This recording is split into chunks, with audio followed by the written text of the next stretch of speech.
Ел арасында күле білу өмір, күлдіре білу өнер, күлкі болу өлім деген қанатты сөз бар. Расында да күлкінің құдіреті шексіз. Астарлап сөйлеу, ыммен түсіндіру, ойнап отырып ойындағыны жеткізу қазаққа тән қасиет екені ақиқат.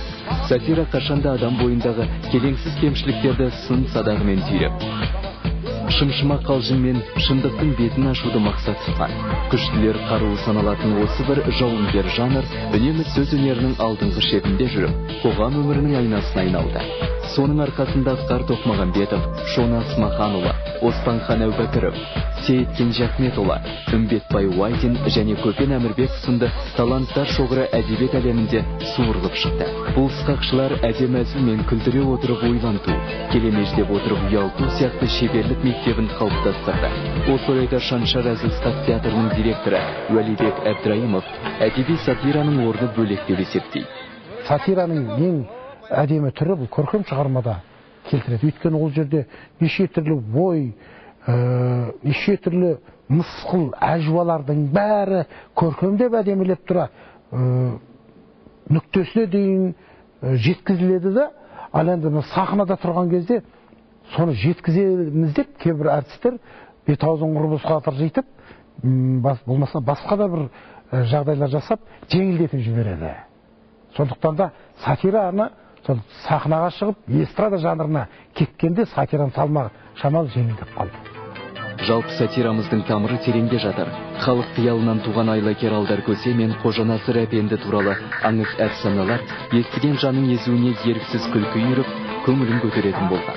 Ұлтымыздың болмысымен бұрыннан ақ біте қайнасып кеткен әзіл-оспақ бүгінгі күнде жаңа сапалық биікке көтеріліп, енді заманауи сипатта жұртшылықтың сусынын қандырып келеді.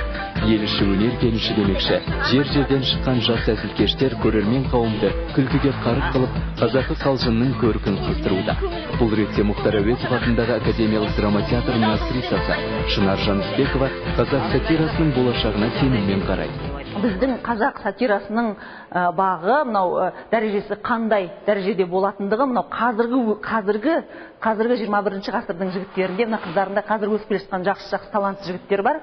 Солардың қолында, солардың ізденістеріне байланысты. Ол сен сатира жанрында жүресің ба, сен 2 минуттық миниатюра жасайсың ба, жаңағы әзіл оқисың ба, немесе 2 сағат монолог айтасың ба, ол сенің адамның ішкі жан дүниесі, байлығы, қоғамға, өмірге деген көзқарасы, білімі бәрі көрініп тұрады. Соңғы жылдар актерлік шеберліктің шыңы саналатын пародия жанры да төбе көрсете бастады. Отандық телеарналардың қатары көбейіп, соған сәйкес ойын-сауық бағдарламаларының да саны артуымен байланысты. Өнердің бұл ерекше түрін халық сүйсіне тамашалайтын болған. Көптеген жас орындаушылар жарасымды қалжыңдары мен жан жадыратар жанрдың дамуына үлес қосуда. Еліміздегі танымал пародист Нұржан Тутовтың пікірінше, негізінде пародияның осы күлкілері бұған дейін де болған. Пародия жанры ол қазақта о бастан бар. Жалпы бізде бір-бірімізге ұқсатып сөйлеп, басқаның келемеждеу, қанында бар нәрсе, жалпы адамзаттың қанында бар нәрсе ғой. Бұған дейін де көптеген біздің сықақшыларымыз, ақындарымыз бәленшенің өлеңіне өлең пародия деп жазған.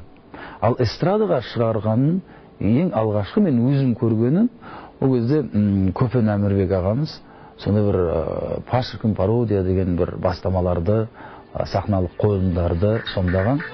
Қазір көптеген әзіл-сықақ театрлары бой көтеріп, сахналық қойылымдары мен қалың көпшіліктің көңілінен шығып жүр. Әр жастағы аудиторияға арналған Шаншар, Нысана, Алдар Аспан, Базар жоқ секілді өнер отаулары осы салаға тың жаңалығы келді. Көркем сатираның сахна төріне жайғасуына 1978 жылы тұсауы кесілген Тамаша театры жол салып берді. Ал еліміз егемендік алған 20 жыл ішінде сатира тізгінін ұстаған саңлақтардың тұтас бір буыны өсіп шықты. Тәуелсіздік алғаннан кейін сатира сахнаға шықты да, сөйтіп эстрада жанрындағы сатиралар пайда бола бастап, жұрт сол эстрада жанрындағы сатираны көп көретін болды. Бұрын оқитын еді, қазір көретін шығарды. Көргеннен кейін ол оқыған бөлек, құлақпен естіп көрген бөлек.